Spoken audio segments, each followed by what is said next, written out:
Welcome to Lisbon. This is one of my favourite cities of all time, and although the weather was quite groggy, it didn't subtract too much from the beauty of the city because of how colourful the buildings were and, all the colourful tiling. We also stayed in this amazing hotel that was a former palace during, I think it was the 16th or 17th century, which was during Portugal's age of discovery, aka its most prosperous period. We didn't end up staying at many nice hotels on this trip, so we were super impressed by the amenities this hotel had, which included a Roman bath, a very nice study nook, as well as a fancy breakfast area. This is the room. It is huge, although it's not that big. It just feels big because the ceilings are so high. I don't know if the camera quite captures it. And then here we've got the bed.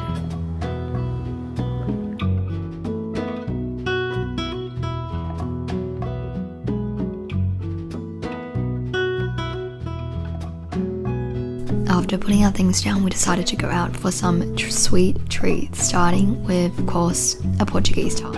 We just got ourselves some Portuguese tarts. So hungry. It's from the same chain that we found in Porto, which is really good. This is upside down, but it is delicious.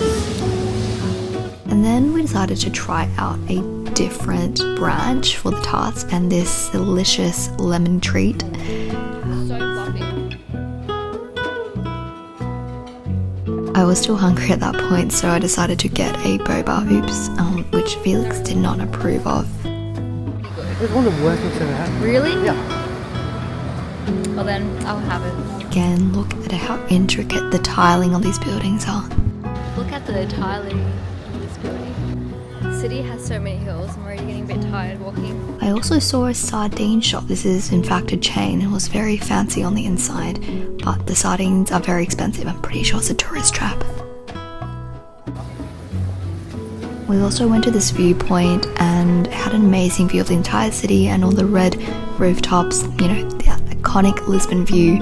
But again, unfortunately it was a bit foggy, so you couldn't see too much of the city. We're currently at this beautiful viewpoint. I got my boba. Apparently it's like one of the worst bobas that Felix ever had, but honestly it's quite okay. It's really foggy today, unfortunately, so we can't see me too clearly through this haze. But the view is still so nice. I can only imagine what it looks like when the sun's out and you can see the ocean in the background. I don't think we're gonna get a proper sunset today because it's so foggy, but here's to a better day tomorrow when it comes to weather. Oh, this is so cool. It's like a tiled map of the city that you can...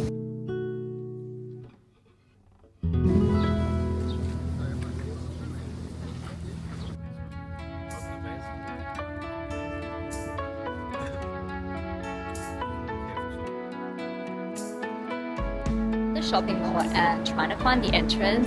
We decided to come here because we need to buy swimwear for the Roman bath we're going to take at our hotel, and my tag is popping out, but there was no affordable bikini stores in the city centre, so we decided to come out here to a shopping mall. Currently shopping for swimwear, and there's a big issue that none of these swimwear pieces are my size.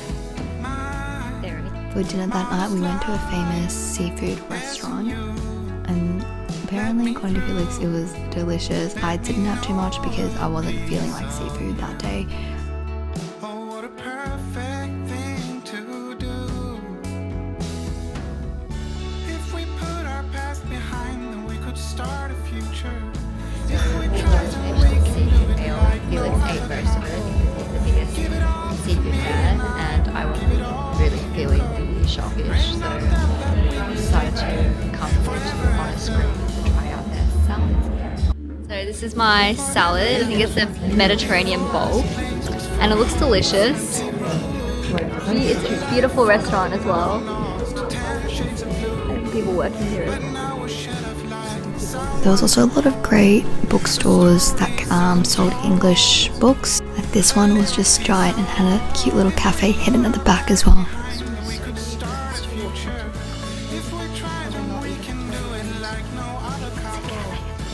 give it all to me and I will give it all to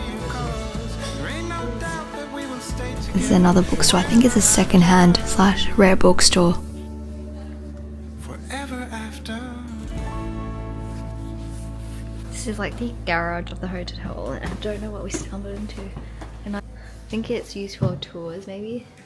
Morning. Today's day 2 in Lisbon. We just had an amazing breakfast from the hotel. It's probably one of the best hotel breakfasts I've had, and that's because I have a massive sweet tooth, and this hotel really delivered on the different pastries and sweets, so I'm very happy about that.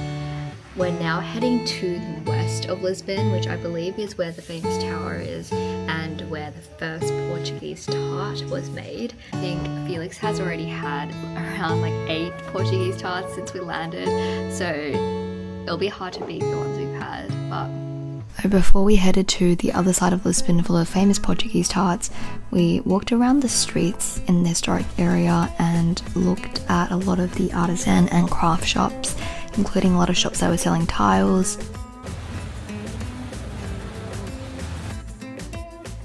We then took a audio tour using Rick Steves' Europe tours, and I highly recommend those.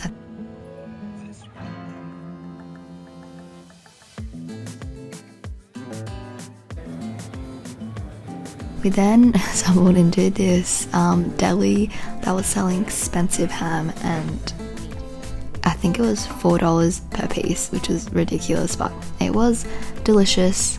Can't say if it was worth it though. That was a very expensive piece of ham at around $2 Australian for a tiny slice, but it was delicious, honestly, but we don't know if we'll get it again. We then continued along our tour, and Portugal just has a wealth of history. And very lively it looks. That's it, that's the food stream, money. That's funny.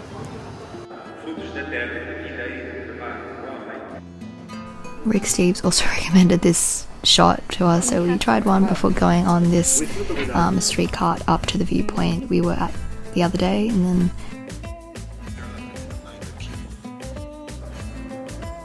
apparently this is a statue of a lottery seller. Can you buy a lottery?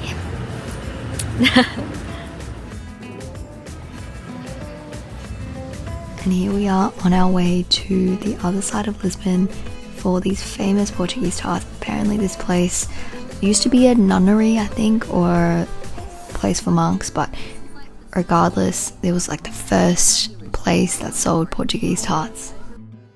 And this is like the original donut custard stuffed. An actual hobby that people engage in. This place also had a lot of tourist attractions, and there were also a bunch of tourist groups around here. It reminded me a little bit of San Fran if the weather was nicer. And here we are approaching the Tower of Belém.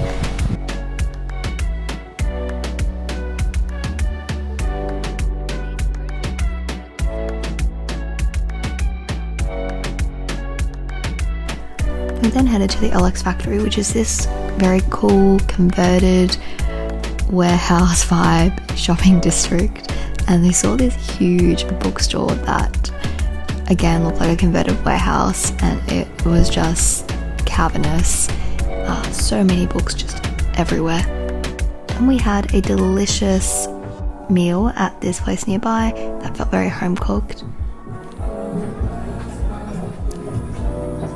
This was one of the most amazing street performances I've ever seen.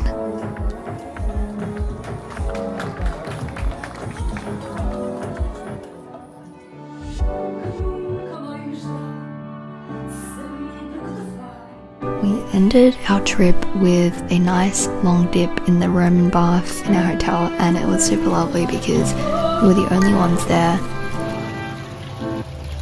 Here's a guy juggling.